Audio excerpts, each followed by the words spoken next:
Hello बच्चों, कैसे हैं आप सभी। चलिए इस वीडियो में हम समझेंगे क्लास 7th की वर्कशीट नंबर 25 जो कि 27 अक्टूबर 2021 की वर्कशीट है और आज का सब्जेक्ट है सोशल साइंस। और आज इस वर्कशीट में हम समझेंगे हमारी हिस्ट्री की टेक्स्ट बुक से चैप्टर और टॉपिक है मुगल एम्पायर। और इसमें हम 3 एम्परर्स के बारे में पढ़ेंगे। फर्स्ट है जहांगीर। तो चलिए इसको स्टार्ट करते हैं। Military campaigns started by Akbar continued, यानी जहांगीर ने इनके फादर के द्वारा जो मिलिट्री कैंपेन स्टार्ट किए गए थे उसको कंटिन्यू किया। The Sisodia ruler of Mewar Amar Singh accepted Mughal service. तो जो सिसोदिया रूलर थे उन्होंने मुगल की सर्विस को एक्सेप्ट कर लिया। Less successful campaigns against the Sikhs Ahoms and Ahmednagar followed. तो ये जो 3 कैंपेन्स थे जो कि सिख के अगेंस्ट थे, अहोम्स के अगेंस्ट थे और अहमदनगर के अगेंस्ट थे, ये 3 थोड़े कम सक्सेसफुल रहे थे, यानी पार्शियल सक्सेसफुल हम कह सकते हैं इसे। Prince Khurram the future emperor Shahjahan rebelled in the last year of his reign. तो देखिए जहांगीर के बेटे थे खुर्रम और बाद में इन्हीं का नाम पड़ गया जहांगीर। तो इन्होंने शाहजहां के लास्ट के जो डेज थे उसमें रिबेलियन कर दिया था। नेक्स्ट है during his reign Jahangir encouraged the drawings and arts, यानी जहांगीर काफ़ी ज़्यादा इंटरेस्टेड थे ड्राइंग्स एंड आर्ट्स में, तो इन्होंने काफ़ी ज़्यादा एनकरेज किया इनको। फिर है Nur Jahan had a great influence in Jahangir's court. तो नूर जहां काफ़ी इन्फ्लुएंशियल पर्सनैलिटी थी उस समय। She was the only Mughal empress to have coinage embossed her name. तो पूरे मुगल टाइम में जितनी भी एम्प्रेस रही थी उनमें से सिर्फ और सिर्फ नूरजहां एक ऐसी एम्प्रेस थी जिनका नाम कॉइन्स पे लिखा हुआ था। ठीक है, यानी हम देख सकते हैं कि नूरजहां काफ़ी ज़्यादा इन्फ्लुएंशियल एम्प्रेस थी तब के टाइम की। तो ये तो हमने पढ़ा जहांगीर के बारे में। नेक्स्ट हम पढ़ेंगे शाहजहां के बारे में। और शाहजहां जहांगीर के बेटे थे। ठीक है। Mughal campaigns continued in the Deccan under Shahjahan. तो जो दक्कन यानी कि सदर्न इंडिया में जो भी कैंपेन्स चल रहे थे उसको कंटिन्यू रखा गया शाहजहां के टाइम में। द अफगान नोबल खान जहां Lodi rebelled and was defeated. तो अफगान के एक किंग थे, उन्होंने रिबेल किया शाहजहां के अगेंस्ट और उन्हें हरा दिया गया। Campaigns were launched against Ahmednagar.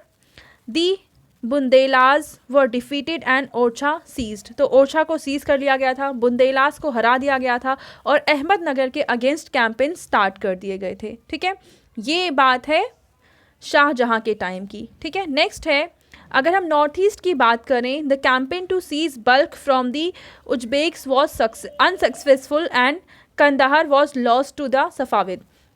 तो देखिए ये कंदाहार है या बल्क है, ये आज के इंडिया से बाहर है, यानी नॉर्थ ईस्टर्न पोर्शन में है, इंडिया के नॉर्थ ईस्टर्न साइड में है। ठीक है, तो सॉरी नॉर्थ ईस्टर्न ही, नॉर्थ वेस्ट जो आज का है अफगानिस्तान है, पाकिस्तान है, उस एरिया को हम कह सकते हैं। तो वहाँ पे कैंपेन स्टार्ट किया गया था पर वो सारे कैंपेन अनसक्सेसफुल रहे। वहाँ पे किसी भी एरिया को मुगल एम्पायर अपने अंदर नहीं मिला पाए थे। ठीक है। In 1632, Ahmednagar was finally annexed and the Bijapur forces sued for peace. तो यहाँ पे देखेंगे कि 1632 में फाइनली अहमदनगर को मुगल एम्पायर में मिला लिया गया था, एनेक्स कर लिया गया था और बीजापुर की जो फोर्सेस थी, जो आर्मी थी, उसने पीस के लिए एक कहें हम एग्रीमेंट करना चाहा था।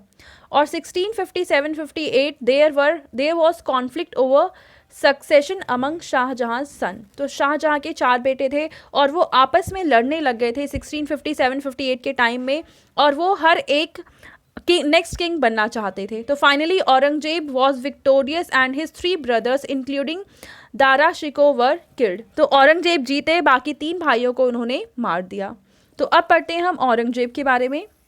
Aurangzeb had to face the rebellion in north India of the Sikhs Jats and Satnamis in the north east of the Ahoms and in Deccan of the Marathas. तो जब औरंगजेब किंग बने उस समय बहुत सारा रिबेलियन उन्हें फेस करना पड़ा था, नॉर्थ इंडिया में भी, नॉर्थ ईस्टर्न पोर्शन में भी और मराठा से भी, यानी दक्कन पोर्शन से भी। Campaigns in the north waste against the Yousafzai and the six were temporarily successful, यानी नॉर्थ वेस्टर्न पोर्शन में जो कैंपेन चलाए गए वो थोड़े थोड़े हम कह सकते हैं कि सक्सेसफुल हुए थे, पार्शियली सक्सेसफुल हम कह सकते हैं इन्हें। His death was followed by succession conflict among his sons. और जब इनकी डेथ हुई औरंगजेब की, तो जो इनके बेटे थे उनके बीच में भी कॉन्फ्लिक्ट स्टार्ट हो गए, वॉर स्टार्ट हो गया, और वो हर एक राजा बनना चाहता था, वो आपस में लड़ने लग गए। With the death of Aurangzeb the disintegration of Mughal empire begin. और जब औरंगजेब की डेथ हुई तो उसके बाद जो मुगल डायनेस्टी है वो ख़त्म तो नहीं हुई, पर वो काफ़ी ज़्यादा कमज़ोर हो चुकी थी। और हम कहें कि डिसइंटीग्रेशन की शुरुआत कब हुई थी, तो औरंगजेब की डेथ के तुरंत बाद ही मुगल एम्पायर का डिसइंटीग्रेशन शुरू हो चुका था। ठीक है बच्चों, तो अब देखो यहाँ पे हमें एक एक्टिविटी 1 दे रखी है। The Mughal emperor Shahjahan is best known for his achievement in architecture, building and वास्तुकला, यानी बिल्डिंग, अलग अलग तरीके की बिल्डिंग्स बनाने में, मॉन्यूमेंट्स बनाने में जो शाहजहां हैं उन्होंने अब काफ़ी इंपॉर्टेंट रोल प्ले किया था। Collect information about some of the monuments associated with him, तो हमें कुछ मॉन्यूमेंट्स के बारे में नॉलेज इकट्ठी करनी है जो कि शाहजहां ने बनवाए थे। ठीक है, तो चलिए इसके बारे में हम थोड़ा सा देखते हैं। तो आप देखिए इसमें लिखेंगे मॉन्यूमेंट्स बिल्ड बाय शाहजहां। तो शाहजहां ने जो मॉन्यूमेंट्स बनाए थे उनमें से कुछ का मेंशन हम यहाँ पे कर रहे हैं। फर्स्ट है रेड फोर्ट जो कि दिल्ली में सिचुएटेड है। सेकंड है जामा मस्जिद, ये भी दिल्ली में सिचुएटेड है। एंड नेक्स्ट है मोती मस्जिद, मोती मॉस्क, जो कि सिचुएटेड है आगरा में। ठीक है, चलो नेक्स्ट देखते हैं। तो देखो यहाँ पे पूछ रखा है answer the following questions. First question है write down a note on military campaign of Shahjahan. तो यानी शाहजहां ने जो मिलिट्री कैंपेन्स चलाई थी उसके बारे में हमें कुछ पॉइंट्स लिखने हैं। तो चलिए इसका आंसर लिखेंगे। तो इस क्वेश्चन का आप आंसर लिखेंगे Mughal campaigns continued in the Deccan under Shahjahan, the Afghan noble Khan Jahan Lodi rebelled and was defeated. तो पहला है कैंपेन जो चलाया गया था दक्कन में। नेक्स्ट है Bundelas were defeated and Orchha seized.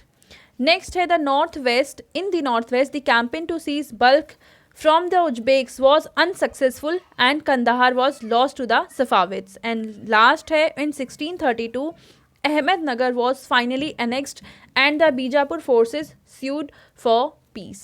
ठीक है बच्चों, चलो नेक्स्ट देखते हैं।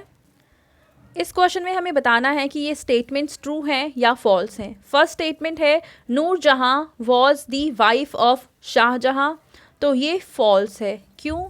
क्योंकि नूरजहां किसकी वाइफ थी? जहांगीर की वाइफ थी। सेकंड है Aurangzeb was the son of Jahangir, तो ये भी फॉल्स है क्योंकि औरंगजेब सन किसके थे? शाहजहां के सन थे। ठीक है, अब हम देखते हैं last activity. Suppose you are a Mughal emperor, what steps would you have taken to stop for the war for succession conflict. आप मान लो कि आप मुगल बादशाह हैं, राजा हैं, और आप नहीं चाहते हैं कि आपके बाद आपके उत्तराधिकार के लिए, यानी जो भी प्रॉपर्टीज़ आपके पास हैं उसके लिए बच्चे आपस में लड़ें, तो आप क्या करेंगे? चलिए इसका आंसर देखते हैं। तो आप इसका आंसर लिखेंगे if I were the Mughal emperor I would have divided the property equally among my sons, यहाँ पे आ जाएगा sons, to prevent the war of succession, यानी कि वॉर ऑफ सक्सेशन को रोकने के लिए मैं अपनी प्रॉपर्टीज़ को अपने सभी बेटों में इक्वली बांट दूंगी या बांट दूंगा। ठीक है बच्चों, तो ये थी आज की हमारी सोशल साइंस की वर्कशीट एंड आई होप आपको ये वर्कशीट बहुत अच्छे से समझ में आ चुकी होगी।